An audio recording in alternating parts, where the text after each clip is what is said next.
మొదటి నుంచి చూస్తే దూరంగా, తర్వాత దగ్గరగా, మళ్ళీ దూరంగా, మళ్ళీ అత్యంత దగ్గరగా, ఇలా వీళ్ళు కలిసి ఉంటే చూడడానికి బాగుంది కదా అనుకున్న ప్రతిసారి ఏదో ఒకటి జరుగుతూనే వచ్చింది. రీసెంట్ గా సీనియర్ ఎన్టీఆర్ గారి వర్ధంతి సందర్భంగా తలెత్తిన బ్యానర్ల వివాదం వల్ల బాలకృష్ణ వర్సెస్ జూనియర్ ఎన్టీఆర్ గా మారిపోయింది. ఇక ట్విట్టర్ లో అయితే అటు బాలకృష్ణ గారి అభిమానులు, ఇటు జూనియర్ ఎన్టీఆర్ గారి అభిమానులు మా హీరో గొప్ప అంటే మా హీరో గొప్ప అని కామెంట్ల రూపంలో కొట్టుకుంటున్నారు. మరి ఇవన్నీ చూసిన తర్వాత సోషల్ మీడియా ఊరుకుంటుందా?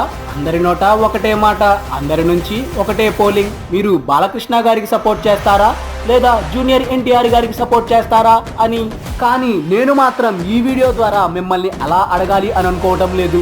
మళ్ళీ మనం బాలకృష్ణ గారిని జూనియర్ ఎన్టీఆర్ గారిని కలిసి చూస్తామా? మళ్ళీ వీళ్ళిద్దరూ కలిసి ఒకే స్టేజ్ మీద మనకి కనపడతారా లేదా అని. సో మీ ఒపీనియన్ ఏంటో కామెంట్ సెక్షన్ లో కామెంట్ చేయండి.